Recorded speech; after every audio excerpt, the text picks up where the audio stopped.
tardes a todos.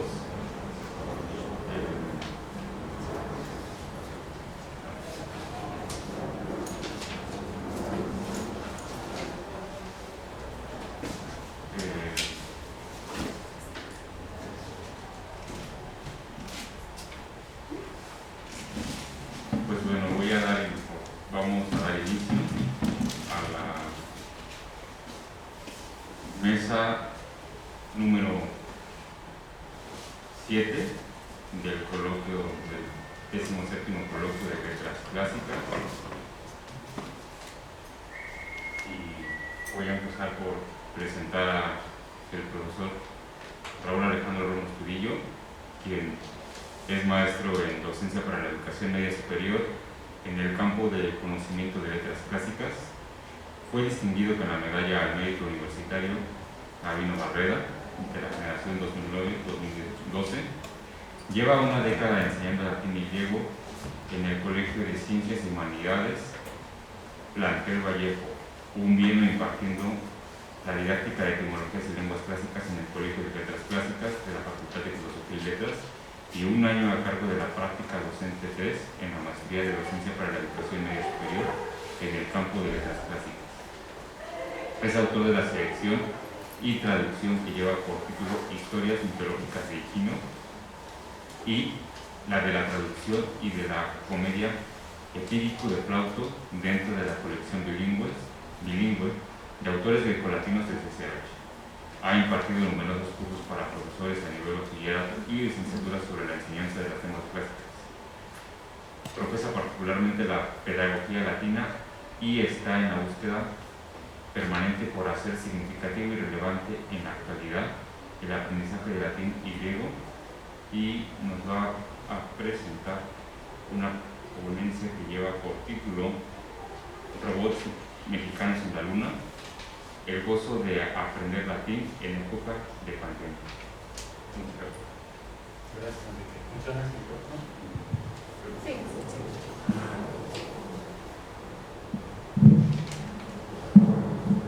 ¿Se me escucha? Sí, ¿verdad? Okay. Gracias, Enrique. Les agradezco primeramente a los organizadores del coloquio por haberme invitado y les agradezco a los asistentes por estar aquí. Les voy a presentar rápidamente algunas ideas sobre, la idea central es el gozo de aprender latín en tiempos de pandemia, un poco siguiendo la invitación del coloquio. Y empiezo con esta pregunta: robots mexicanos en la luna. Suena raro, ¿no? Les pediría que me dijeran como cuánto tiempo voy a tener, por favor. ¿Cuánto tiempo voy a tener, Enrique? 15 minutos. Bueno, me pueden avisar cuando resten como 2 minutos para pasar a las conclusiones, porque tengo muchas cosas que mostrarles, pero poco tiempo, ¿no? El punto de partida, y por eso es la pregunta, viene un poco más abajo. Me ayudan bajando. Hay un sitio de la Universidad Occidental de Washington que publica noticias, es un canal de noticias en latín, y en ese sitio tenemos la siguiente noticia del día 25 del mes de febrero de este año, y es la primera que aparece allí. Si me ayudan aumentando un poco, sumeando un poco el texto, es la primera que dice autómata mexicana en luna. Esta noticia, les digo, es de este sitio, es una universidad, y este sitio tiene noticias en latín. Y si me ayudan aumentando un poco el tamaño, creo que no se va a ver así.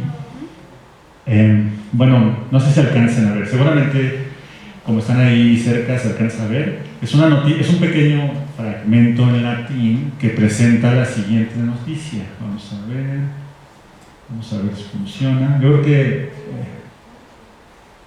es que tenía mi presentación en Sway, pero como no sabíamos si íbamos a tener conexión a internet aquí, por eso puse la siguiente. Muy bien, esa. La noticia es la siguiente a grandes rasgos. Ustedes la pueden leer, de hecho, está en latín. Dice que 5 robots... la anécdota es así. Yo estaba leyendo bien feliz este sitio que suelo consultar a menudo porque publica noticias de todo el mundo. Y entonces me encontré con esta noticia que me llamó poderosamente la atención. ¿Por qué? ¿Qué dice la noticia? Habla acerca de 5 robots pequeños que fueron hechos en México FACTA.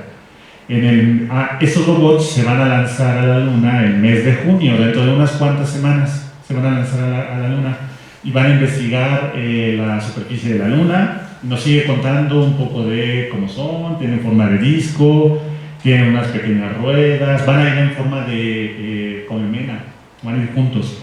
Y entonces van a investigar la superficie de la Luna y fueron hechos por ingenieros de la Universidad Mexicana. La Universidad Mexicana por autonomacia es la UNAM.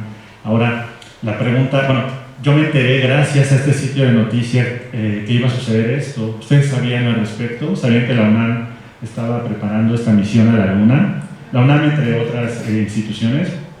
Yo no tenía idea y me enteré gracias a esta noticia. Lo curioso es que es un sitio de noticias en latín, ¿cierto?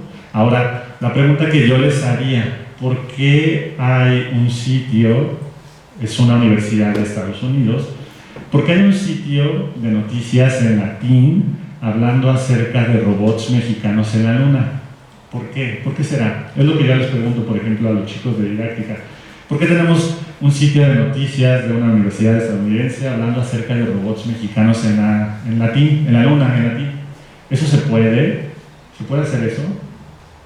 Bueno, en esa universidad lo están haciendo, ¿cierto? Ahora, ¿qué hay detrás entonces de este sitio? Y además, no es la única vez que México ha aparecido en este sitio. Si bajamos, vamos a encontrar otras noticias que hablan sobre cosas que tienen que ver con México. No las vamos a ver a detalle, pero hay otras noticias que tienen que ver con nuestro país, ¿no? ¿Por qué tenemos algo como esto? Bueno, si podemos bajar, bueno, tenemos ahí a Lozoya, por ahí tenemos, hay más. La pregunta es, ¿por qué tenemos algo como esto? Bueno, este sitio de noticias en latín en pleno siglo XXI, año 2022, responde primero a una realidad. Es una realidad el hecho de que el latín se ha usado desde hace miles de años ininterrumpidamente. Si bajamos un poco más, vamos a encontrar una cita por allí si podemos aumentar allí. Fíjense cómo lo dice Patrick Owens, a quien probablemente conozcan. Desde la época de los romanos no ha salido el sol un solo día sobre la tierra sin que se haya dicho algo en latín. Eso es muy cierto y eso sigue pasando. Hay cosas que se siguen haciendo en latín, que se siguen diciendo en latín. De hecho, yo les quiero mostrar lo que me alcance el tiempo para mostrar. Pero no solamente es una realidad, es algo que ha pasado desde hace más de 2500 años, desde el inicio del latín. También responde a una necesidad. ¿Cuál es esa necesidad que tenemos de este tipo de recursos? Si bajamos un poco más, vamos a encontrar con una cita de Comenio. No sé si conozcan a Comenio. Comenio es un personaje muy interesante. Él es un estudioso del siglo XVII. Él podemos decir que es el padre de la pedagogía moderna, es el padre de la didáctica. Es de hecho quien usa el término didáctica en sentido moderno. Y también puede ser el padre de la enseñanza de lenguas en términos modernos. Y creo que tenemos mucho que aprender si leyéramos, si fuéramos a ver lo que dice Comenio. Habría muchas cosas que podremos sacar todavía de inspiración para nuestras clases en la actualidad, casi 400 años después. ¿Qué dice Comenio? No hay tiempo de entrar a profundidad, pero él señala, si podemos aumentar un poco la imagen, en una obra que se llama, fíjense, Novissima Linguarum Methodus, el más nuevo método de enseñanza de lenguas. Fíjense lo que dice. Con respecto a la enseñanza de latín, él está muy preocupado porque las personas puedan aprender latín, porque ya era un problema en su época esta cuestión de los métodos de enseñanza de latín. En la primera línea que está allí, dice que él está de acuerdo, y en eso yo creo que estaremos de acuerdo todos los que estamos aquí, estudiantes y profesores de letras clásicas, que necesitemos aprender latín. Debemos aprender latín, es bueno aprender latín a través de los autores buenos que señala ahí Comenio. Claro, los que conocemos en nuestra carrera, todos los que ustedes conocen. Naturalmente, el objetivo de estudiar latín sigue siendo llegar a esos autores, y Comenio lo señala, lo marca. Pero hay un pequeño problema con esa idea. Ese principio disciplinario válido y con el que estaremos de acuerdo, naturalmente, se enfrenta con una cuestión que podríamos llamar pedagógica, didáctica, no sé cómo lo vean ustedes. Es una dificultad real. ¿Qué dice Comenio en el segundo párrafo que está allí? Básicamente dice que él está de acuerdo, él dice, vamos a aprender latín por medio de autores, pero si les presentamos a autores, piensen en Virgilio, en Cicerón, a niños, porque él está hablando literalmente de niños, pero pensemos que nosotros cuando empezamos a aprender una lengua somos como niños con respecto a esa lengua, ¿no? Más o menos. ¿Qué pasa si llegamos con Virgilio y con Cicerón a niños, buscando enseñarles la lengua por medio de esos autores? Va a ser muy difícil que nos sigan, ¿cierto? Va a ser muy difícil que aprendan. ¿Qué dice Comenio? Necesitamos entonces, y podemos ver allí, unos libelli, por ahí los marcan, por ahí está marcada la palabra, ¿cierto? Libelli. Algunos libros, librillos, libros, materiales, que puedan ser como escalas. Y Comenio, en otra parte, usa la siguiente figura. Querer leer a Cicerón y a Virgilio desde un primer momento es como querer subir a la cima de un edificio, a la parte más alta de un edificio, de un solo salto. Eso no se puede.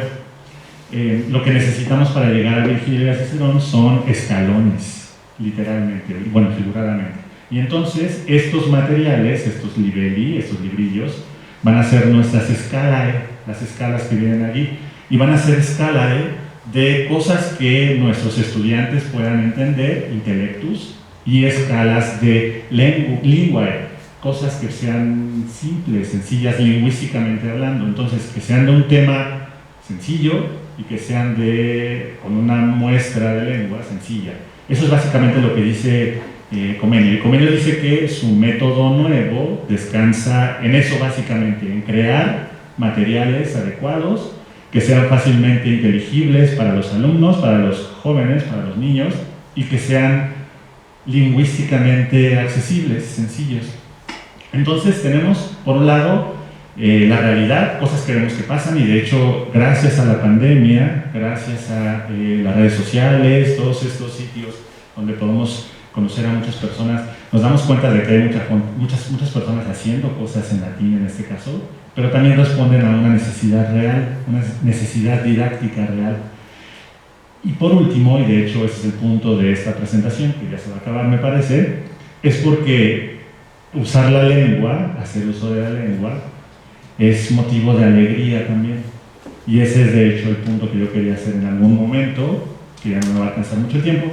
Y si bajamos, yo traería muchos ejemplos, por ejemplo, ¿le puedes subir un poco, por favor? Podemos hablar en latín de robots mexicanos en la luna. Sí, ahí había un video de una persona hablando sobre la misión a Marte de 2030, en latín. Si bajamos, había otras muestras, había series de entretenimiento donde vamos a ver que el latín también es un personaje más. No solamente se tratan de cosas ambientadas en Roma o en la antigüedad, sino que aparece el latín como otro personaje. Por ejemplo, anime, no sé si lo hayan visto, salió hace unos cuantos días. Es un anime japonés donde vemos un personaje romano en una historia bastante loca. No me va a dar tiempo de ponerles más. Si podemos ir pasando, tenemos series, productos de entretenimiento que consumimos donde aparece el latín. Tenemos muchos videos en YouTube de personas haciendo cosas en latín, tenemos canciones en latín, traducciones de canciones a latín, canciones originales en latín. Eso solamente son unas cuantas muestras. Podemos seguir pasando. Hay algunas muestras de videojuegos. Tenemos podcasts. ¿Se imaginan podcasts en latín? Pues los hay también, y hay varios de hecho.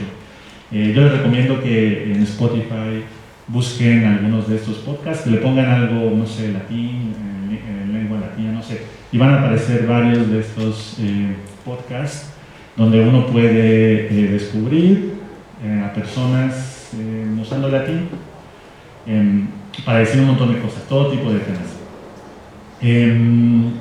Hay muchos, podemos seguir bajando. Yo les quería pasar un pedacito de un coloquium sobre, la pregunta es, ¿cuál Pokémon te maxime delecta? ¿Qué Pokémon te gusta más? Ese es el argumento de este podcast, ¿no? Nada más por mencionar uno. También hay muchos materiales de lectura. ¿Le puedes subir, por favor? No. Ajá. Puedes aumentar. abajo, perdón, esa lista que se ve, puedes aumentar por favor la lista. Fíjense que también hay una larga tradición de traducciones al latín. De eso se ha hablado desde antaño. Sabemos, por ejemplo, que Cicerón le gustaba traducir obras griegas al latín, ¿cierto? Y hay una larga lista, casi no se ve, pero hay una larga lista de literatura, obras modernas traducidas al latín. La última que aparece en esa lista es Siddhartha de Hermann Hesse, traducida al latín. Si podemos bajar, mi favorita de estas obras modernas es, ¿han visto ustedes, conocen este libro infantil que se llama Diario de un niño en aprietos, no sé qué en aprietos? Hicieron una versión en latín, yo lo leí por pura curiosidad, no puedo creer lo divertido que puede ser la literatura infantil, incluso para adultos. Y en latín, ¿no? En este caso en latín. Bueno, podemos ir bajando, ahí vienen algunas viñetas de esta traducción. Podemos ir bajando. Tenemos otros materiales más adecuados para empezar a leer en la lengua. Es muy complicado, como les decía, empezar por Cicerón y Virgilio no es muy verosímil, pero podemos contar con otros materiales. De hecho, hay un fenómeno muy interesante. De 2018 a la fecha se han publicado unas 120 novelas de este tipo, con vocabulario reducido, con temas fáciles, para iniciar a las personas en la habilidad de lectura en latín. Si podemos ir bajando, vamos a encontrar varios ejemplos aquí. Les digo, son mínimo 120 de este tipo de novelitas, con un argumento sencillo y una lengua simple, fácil, para iniciar con la habilidad de lectura en latín. Y así vamos a encontrar varias cosas. No me va a dar tiempo de profundizar en más cosas. Si podemos ir bajando. Para concluir esta parte, no quiero tomar tiempo de mis compañeros en la mesa. Bueno, hay muchas más cosas. Pero me gustaría concluir entonces diciendo que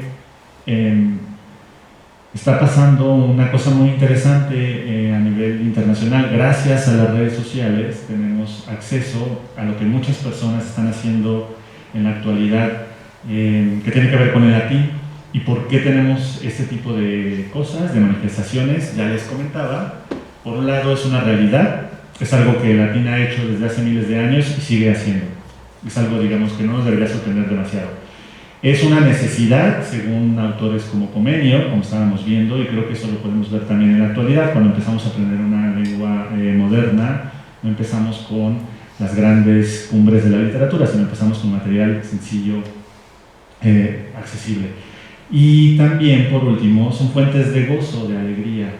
Da gusto, es un motivo de alegría poder decir cosas en latín, usar el latín de hecho como un instrumento para decir cosas. Podemos hablar en latín de cualquier cosa, incluso de robots mexicanos en la luna, ¿no?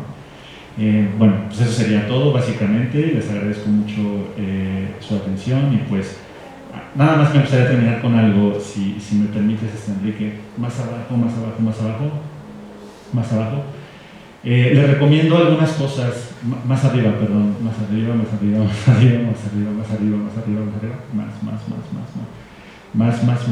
la siguiente, la anterior página, sí. Les recomiendo algunas cosas si ustedes quieren, ¿cómo decirlo? Experimentar un acercamiento diferente al estudio del latín. Seguramente ya conocen Duolingo y hay una versión del curso de latín. Pueden checarlo nada más a ver qué les parece. Les recomiendo mucho, si puedes aumentar, si puedes sumar por favor esta app que se llama Legendibus. Esa app presenta textos de todo tipo, desde, les digo, textos sencillos hasta literatura ya de los autores clásicos y de todas las épocas, que pueden ver y pueden escuchar desde su teléfono, en una app de teléfono. Entonces les recomiendo mucho la app Legendibus. En la siguiente página, por favor.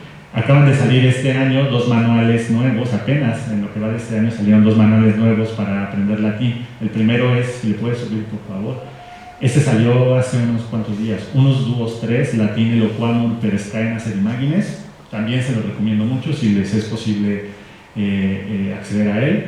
Y el que está abajo, Vía Latina, un texto a la manera de Lingua Latina Post Illustrata, que seguramente conocen, sobre episodios de la historia de Roma en latín. Son 2 manuales que salieron este año y que me parece que son muy interesantes.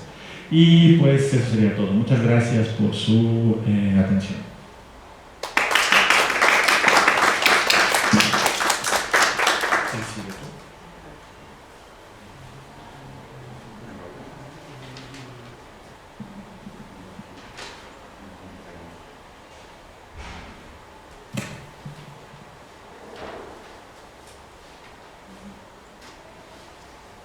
Pues bien, para continuar con esta mesa 7 vamos a escuchar la ponencia de Sara López García.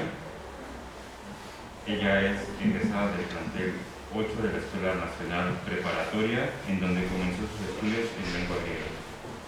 Actualmente es estudiante de 4º semestre de la licenciatura de Letras Clásicas y se ha dedicado a presentar clases particulares de inglés. Escuchemos su ponencia llamada Las redes sociales y su influencia en el interés por los clásicos. Adelante. Buenas tardes. En esta hora pues me corresponde hablar de el tema que ya mencionó, que es las redes sociales y su interés por los clásicos. Bueno, durante los últimos años hemos visto que las redes sociales han cobrado una relevancia pues bastante grande en nuestra vida cotidiana, ya que pues a través de ellas podemos obtener información de manera casi inmediata y pues durante el confinamiento por la pandemia pues las redes sociales incrementaron aún su relevancia, su importancia en nuestras vidas, ya que pues las usábamos como medio para comunicarnos con nuestros seres queridos que estaban pues a la distancia, como forma de obtener información sobre la pandemia en el mundo o en nuestra región, o simplemente como una forma de escaparse de todo lo que estaba pasando, de matar un poco el tiempo. Relacionado con este punto, pues muchas personas quisieron compartir sus gustos o a lo que se dedican como estudiantes o profesionistas, pues a través de redes sociales. Y dentro de este grupo podemos encontrar a personas que comparten imágenes, videos, infografías sobre la antigüedad clásica. Bueno, uno de los ejemplos de este tipo de difusión lo podemos encontrar en YouTube. A lo mejor muchos de ustedes han escuchado sobre los videos de Destipando la Historia del canal Pascu y Rodri, que bueno, en general el concepto de estos videos es hacer videos musicales de 3-4 minutos que hablan sobre algún personaje de un cómic o de un cuento, y bueno, en este caso de personajes de dioses de la mitología griega. Y bueno, con estos videos lograron que cientos de personas voltearan a ver la mitología de Grecia y Roma y que lograran voltear a ver a Grecia y Roma, la antigüedad que a lo mejor por mucho tiempo estuvo un poco relegada de la atención.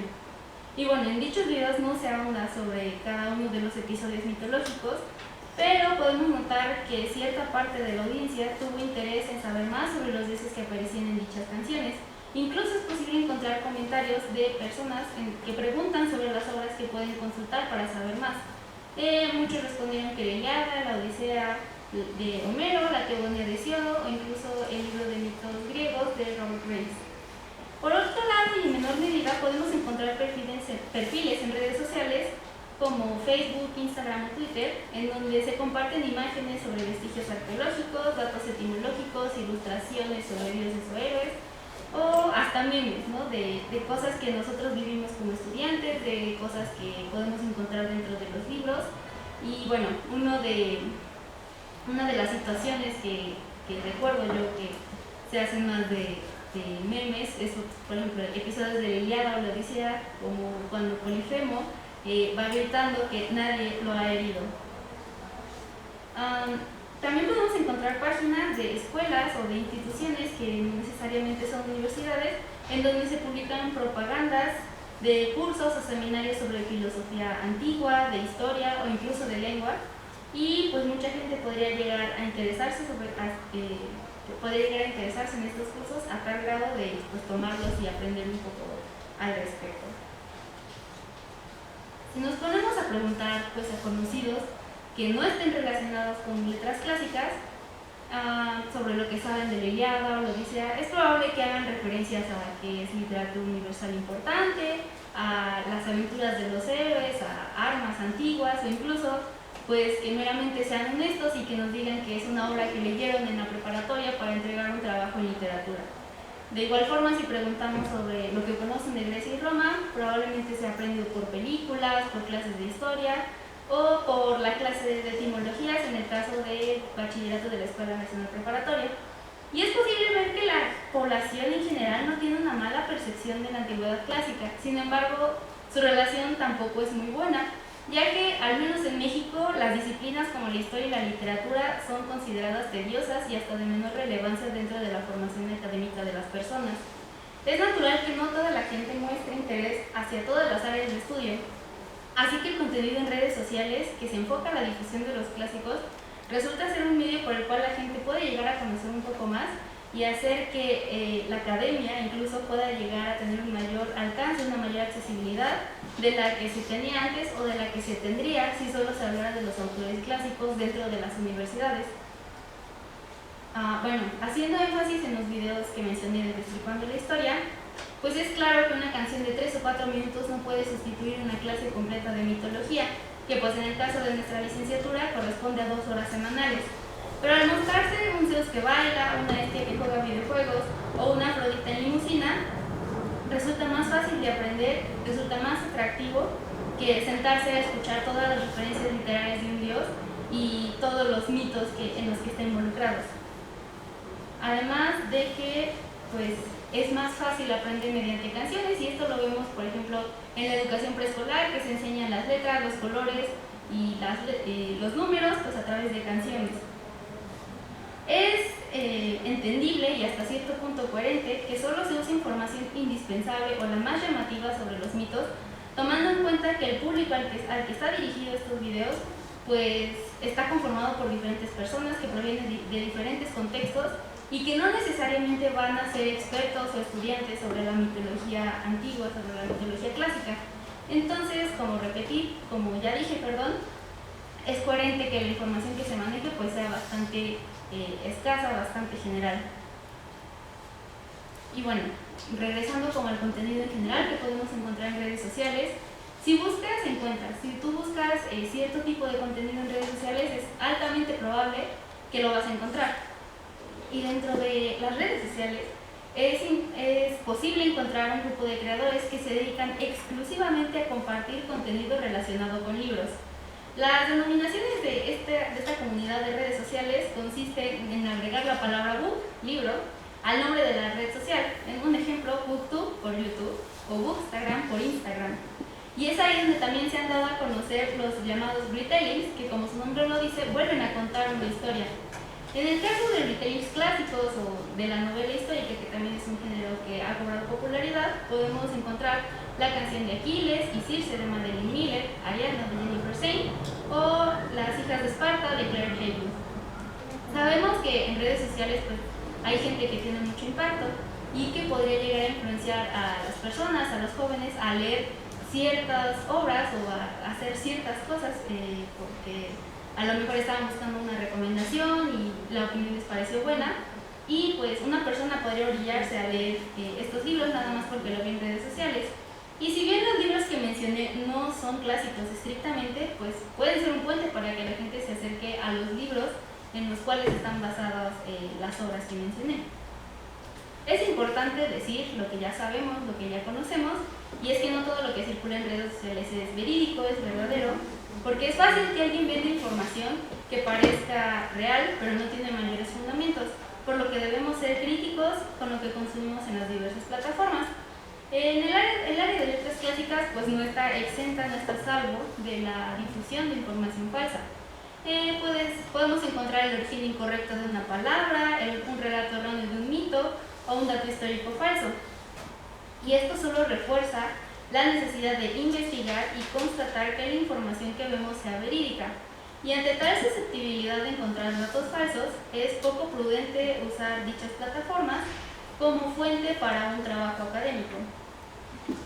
Sabemos que a nuestro alrededor tenemos muchas referencias de la antigüedad clásica, como nombres de marcas, de libros, de productos de limpieza, de consumo diario. Y además de que contamos con una vasta herencia cultural por parte de Grecia y Roma, y las redes sociales son las en que sea más evidente.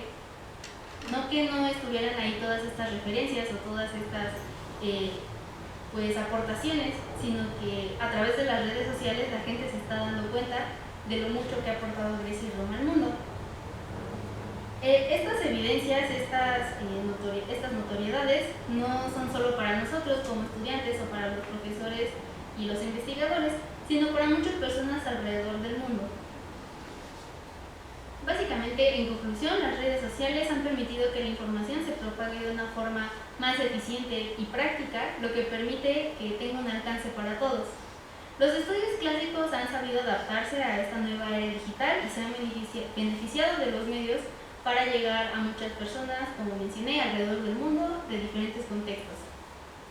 De no ser gracias a un video de YouTube, a una publicación de Facebook o un meme subido a Instagram, algunas personas no hubieran querido o podido acercarse a nuestros queridos autores griegos y romanos, no hubieran querido voltear a verlos y a lo mejor pues no hubieran deseado como conocer más, y al presentarse esta información de una forma tan llamativa, tan práctica, pues saber que no todo es simplemente historia, simplemente algo que sucedió y que quedó atrás, y probablemente en algunos casos ya muy específicos, pues motivar a que alguien dedique su vida al estudio de los clásicos. Eso sería todo. Muchas gracias.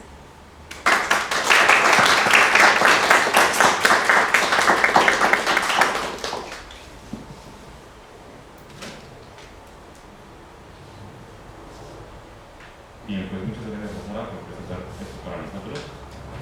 Ahora, a continuación,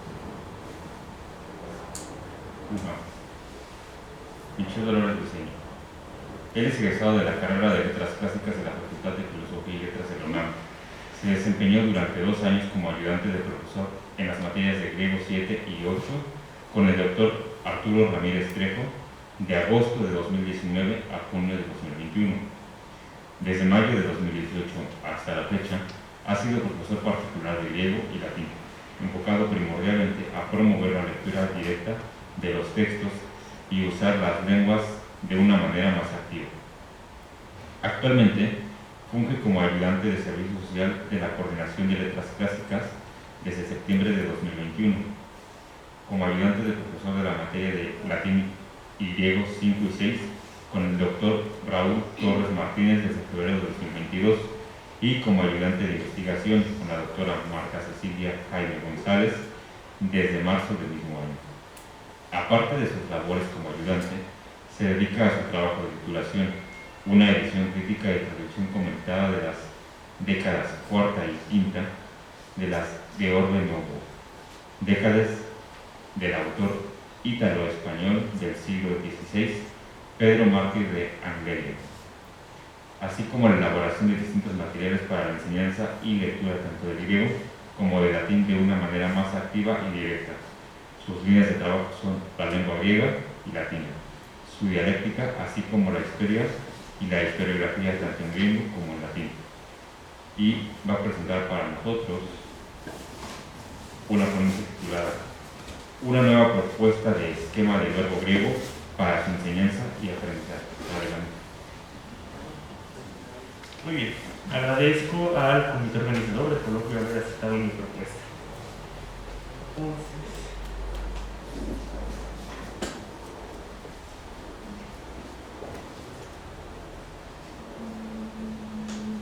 Muy bien, hace 4 años, precisamente en el marco del 15º coloquio de estudiantes de letras clásicas, un chico de otra carrera de la facultad se acercó preguntando si alguien podía enseñarle griego, y uno de mis amigos procedió a señalarme. De una manera tan fortuita ya comencé mi carrera como profesor. Cuando empecé a enseñarle griego, me encontré con muchísimas dudas y preguntas acerca de la forma en la que acercaría a un alumno a esta maravillosa lengua, con el propósito de que aprendiera a leerla y disfrutarla. Cuando llegó el momento de empezar a tratar de una manera más sistemática el verbo griego, he de admitirlo, entré en pánico. Y es que llegamos a la parte donde se empieza a ver el auristo. Ahora bien, enseñar el auristo de indicativo es relativamente sencillo. A fin de cuentas, Elisa es yo desaté.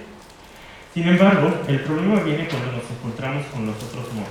como el indicativo o el imperativo, porque se nos dice una y otra vez que el auristo no indica tiempo en los demás modos, pero para ese momento ya se ha quedado en nuestra cabeza la igualdad auristo es igual a pasado.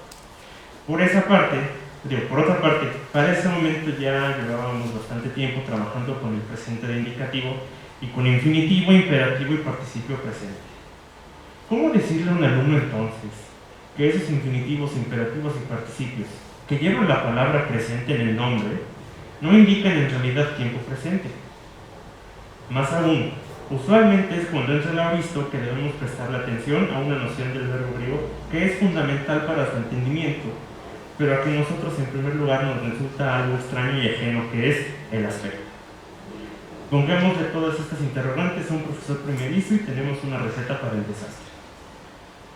Entonces, hice acopio de mi experiencia como estudiante y de lo que había visto que mis profesores hacían. Yo tuve unos excelentes profesores de griego durante la carrera, a quienes les debo la mayoría de lo que sé. Y esos profesores nos hacían hincapié en todas estas cuestiones que les acabo de mencionar y otras tantas que explicaré en un momento. Sin embargo, no terminaba por quedar claro esto, y veía a mis compañeros y a mí mismo con muchas dudas y cuestionamientos sobre qué querían indicar en realidad estas formas. ¿Qué es auristo? ¿Cómo entender el perfecto y el pluscuamperfecto? Y es ahí cuando tuve esta idea de que nos las pasamos todos, tanto alumnos como profesores, luchando con los nombres, con una terminología que en mi opinión es inadecuada porque hace acopio de varios términos que son más propios del latín. Entonces, una vez que tuve esta idea, decidí que era momento de crear un nuevo esquema con una nueva terminología que tomara en cuenta el carácter propio de la morfología y la sintaxis del griego. Pero antes de indicar cuál fue mi método a la hora de crear este nuevo sistema, creo que es momento de explicar qué cuestiones me hacían sentirme insatisfecho con el sistema actual. Empecemos por donde empezó esta cuestión, que es el auristo. Probablemente les hayan explicado en sus clases qué quiere decir la palabra auristo. Viene del griego aoristos, que es un compuesto de la alfa privativa, y el adjetivo verbal del verbo horizo, que es delimitar. Entonces, el auristo es la forma sin delimitaciones, sin especificaciones, de manera análoga al infinitivus del latín. Entonces, el auristo es la forma que indica la acción sin delimitaciones, sin especificaciones, simplemente sucedió. Todo esto queda, a mi parecer, perdido cuando se enseña que Elisa es yo desaté, porque entonces se hace en la mente del alumno la correlación, la igualdad auristo es igual a pasado. Y cuando se enseña después el participio auristo lisas y se dice y se ejemplifica que tiene un matiz de anterioridad, se afianza en el alumno esta idea de que el auristo tiene relación con el pasado. Entonces, mi primer objetivo con mi nueva tecnología era desarraigar al auristo de esta idea de pasado. Y es que, a mi parecer, auristo no es el nombre del tiempo, sino es el aspecto. El auristo es entonces uno de los tres aspectos del griego, que es una cuestión sobre la que regresaré más adelante. En segundo término, si tenemos que Elisa es yo desaté, entonces, ¿qué pasa con el perfecto? Lélica. Aquí es donde se da una nueva confusión porque en latín el perfecto amavi suele traducirse mediante yo amé, lo que a primera vista lo equipararía con el auristo. Pero luego nos dicen que en griego el perfecto indica una acción llevada a cabo en el pasado que lleva sus efectos al presente y que hay que traducir lélica como yo he soltado. Todo bien por ahora. Pero entonces llegamos a la forma eleliken y nos dicen que se llama pluscuamperfecto y que hay que traducirla como yo había soltado. Y aquí hay un problema que tiene que ver con el hecho de la terminología que tiene raíz en el latín, porque en latín pluscuamperfectum, que significa más que perfecto, es decir, una acción que sucede antes que otra, tiene sentido porque en latín uno de los aspectos importantes es la consecución de tiempos, pero en griego no existe la consecución de tiempos. y la forma Leliken indica el resultado en el pasado de una acción determinada. Entonces, mi segundo objetivo era distinguir claramente el perfecto griego del perfecto latino y devolverle su noción de efecto resultado. Por último, lo que concierne a los otros modos distintos al indicativo. Nos dicen que solo el indicativo indica tiempo y que todos los demás modos indican simplemente aspecto. Pero entonces queda la duda de cómo realmente hay que entender estos otros modos. Por ejemplo, el infinitivo auristo Luisai. Si ya tenemos en la mente que porque Elisa es yo desaté y el participio auristo tiene matiz de anterioridad, entonces hay una idea de tiempo pasado ahí metida que quiere decir Luisai. Quizá podríamos hacer la analogía Elisa es amavi y pensar que en consecuencia Luisai es amavise. Pero entonces, ¿dónde quedaría el infinitivo perfecto, el likenai? Por otra parte, en latín, el infinitivo presente no tiene este problema, ya que se entiende como el infinitivo simple, amare es amar, por oposición al infinitivo perfecto amavise y al infinitivo futuro, amaturum esse, que existen sobre todo por la consecución de tiempos para indicar una acción anterior o posterior en estructuras que lleven infinitivo.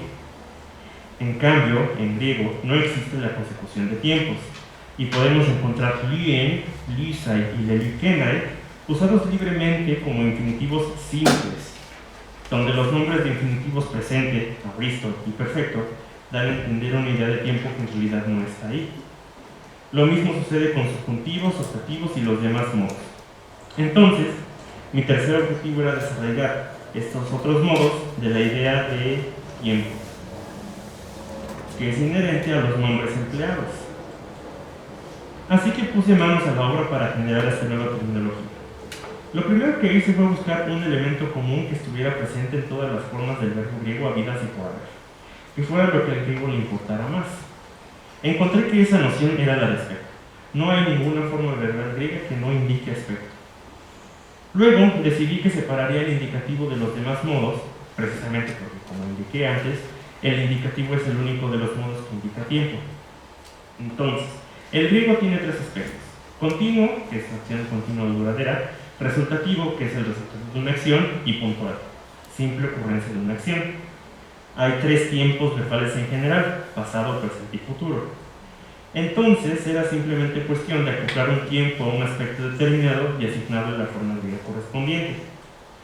Tradicionalmente, se tiene que hay 7 tiempos en griego: el presente lio, el imperfecto elion, el futuro liso, el auristo elisa, el perfecto lelica, el pluscuamperfecto leliken y el futuro perfecto, aquí con una forma perifrásica, lelicos eso.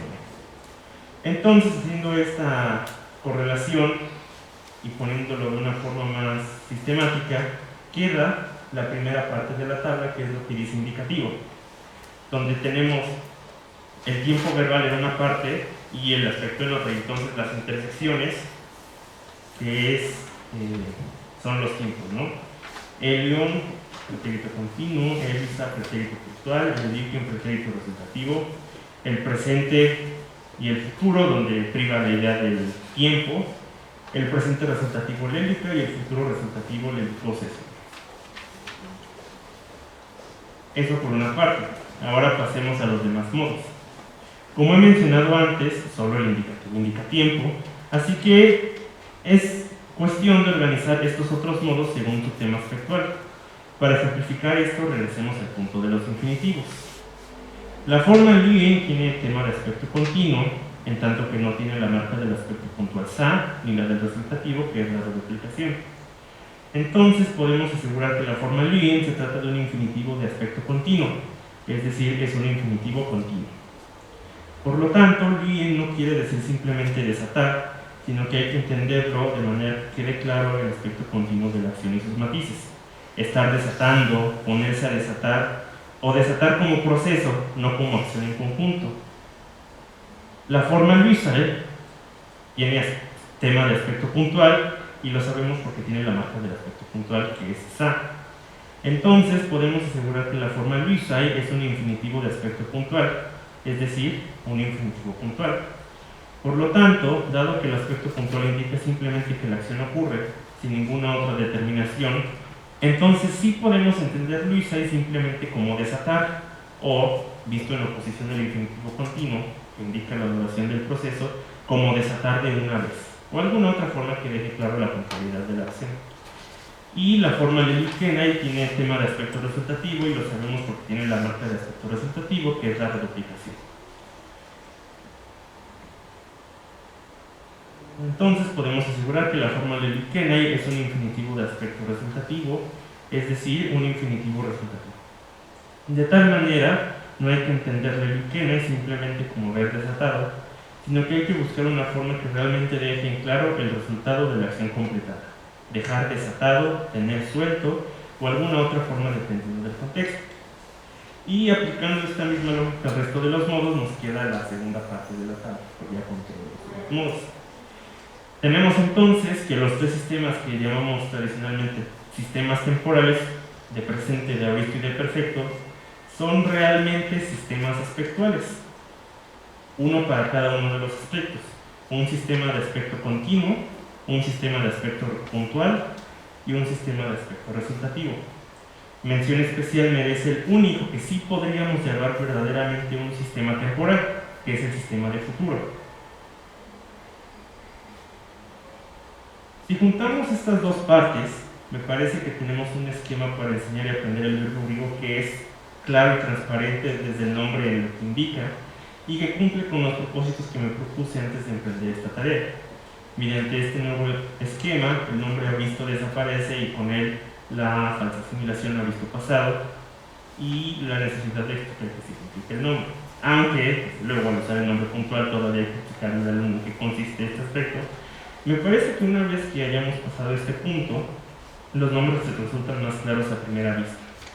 Por otra parte, para que no quede ninguna duda, se deja claro que la forma Luisa es un pasado mediante el nombre pretérito, mientras que formas como Luisa no cuentan con esta denominación. Otros nombres que desaparecen, a mi parecer bastante problemáticos en griego, son los de perfecto y pluscuamperfecto. Ya vimos que en griego no existe la consecución de tiempos y que, en realidad, lo que priva es el aspecto resultativo.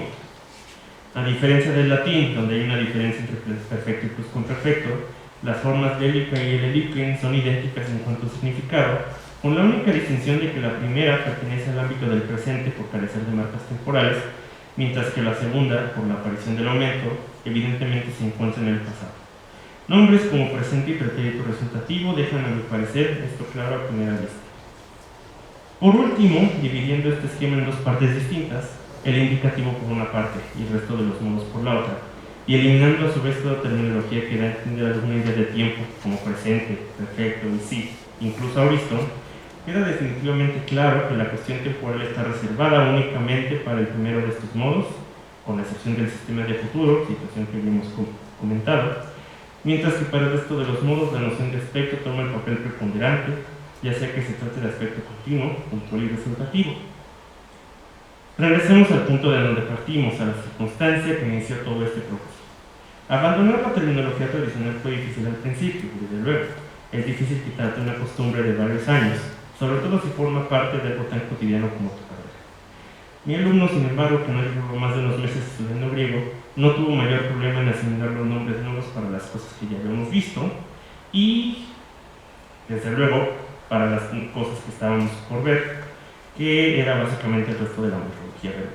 Bueno, porque habíamos visto nada más lo que mencioné al principio. Lo vi lejos de todas esas confusiones y problemas con lo que yo mismo había lidiado unos años antes.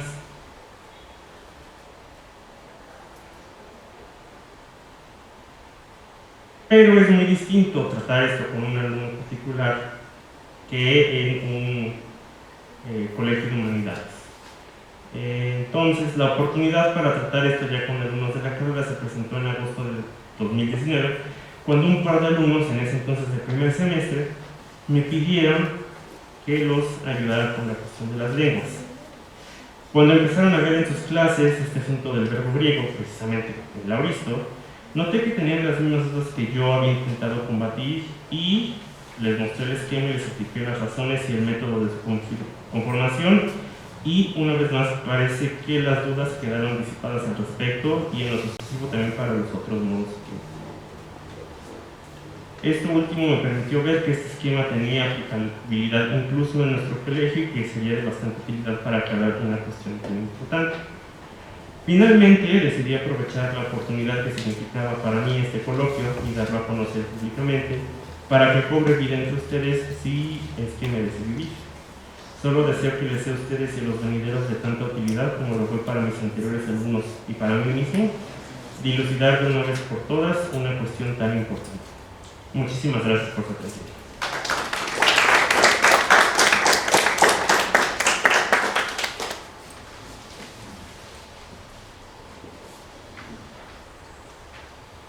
Bueno, pues agradecemos a los participantes.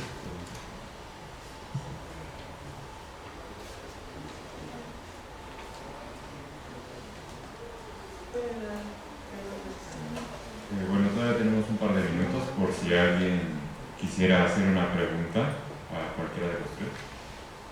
Sí. Bueno, ¿Sigue? yo una pregunta para Michelle.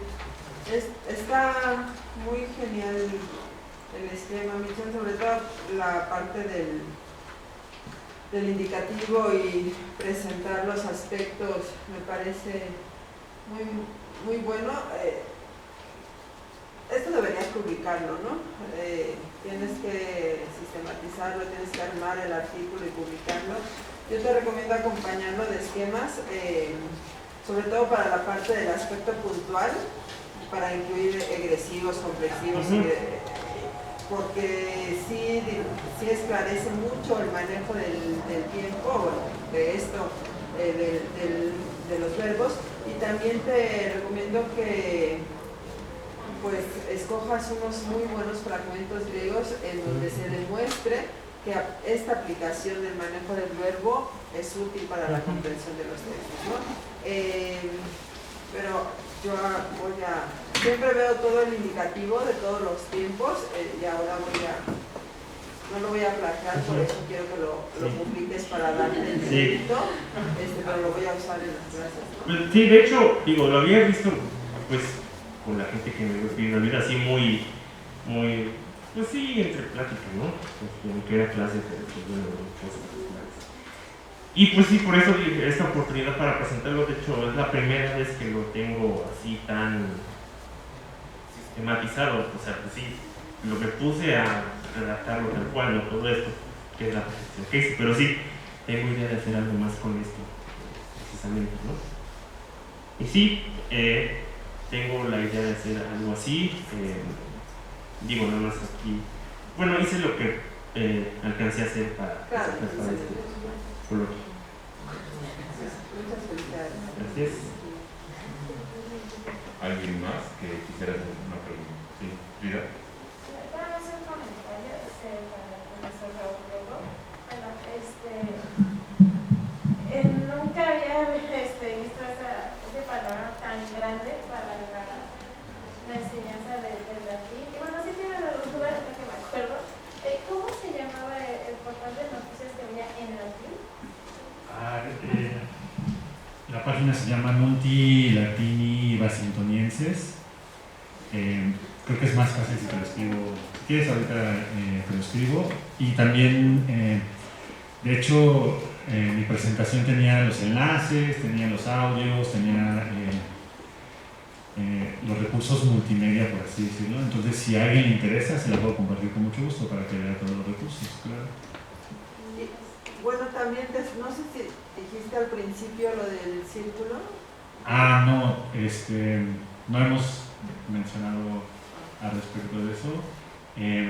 Sí tenemos un proyecto al respecto, está un poco en pausa porque pasaron muchas cosas últimamente, pendientes, cuestiones que tenemos que hacer, entregar, pero lo queremos reactivar. Sí, hay el profesor, bueno, hay varias personas involucradas, pero los principales son el profesor Gregorio de Gante, probablemente lo conozcan, que es profesor de griego, y yo, que estamos promoviendo que exista un círculo latino, donde se pueda hacer uso del latín, se pueda hablar acerca del latín, pero sobre todo usar el latín como instrumento, más que como objeto de estudio, que eso es algo que tenemos muy podemos hacer perfectamente y que lo hacemos a lo largo de la carrera y está muy bien. Consideramos que podría complementarse muy bien. También tener un espacio donde el latín sirva como instrumento, como todos los ejemplos que traté de mostrarles y que van a poder ver en la presentación si les interesa. Entonces, tenemos una página de Facebook, si quieren buscarnos en Facebook, Círculos Latinos Mexicanos, y próximamente queremos reactivarlo. Lo habíamos empezado, se puso en pausa, pero vamos a tratar de revivirlo próximamente, a despertarlo próximamente, y entonces los invitamos. Sería muy bueno que pudieran unirse a nosotros y al gozo de usar el latín, de aprender latín usándolo, ¿no?, como instrumento. Pues bien, ¿alguien más que tuviera alguna pregunta o comentario? Para Michelle, muchas gracias por compartirnos tu esquema, pero creo que más que un esquema, porque estás planteando reformulando, ¿no? Entonces, tal vez convendría que resaltes como esta reformulación a través de un nuevo paradigma, ¿no? Que lo llamen de esta manera, porque me parece que, yo te conozco desde el primer semestre y siempre me has parecido como un alumno muy propositivo, y me parece que en el momento en el que estás implementando toda esta reorganización, no solo estás haciendo un nuevo esquema, sino un nuevo paradigma, incluso pues esta reorganización de la nomenclatura de tiempos, ¿no? También. Entonces, bueno, sí está muy bien. Creo que sí es algo que debes hacer y, publicarlo, como decía Cecilia. Muchas felicidades.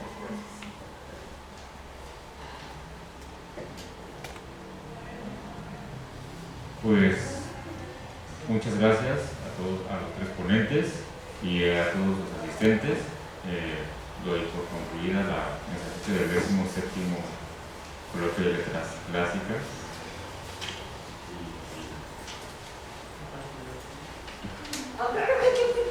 Sí.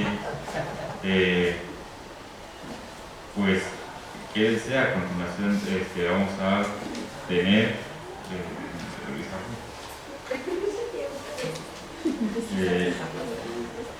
los proyectos de investigación número 2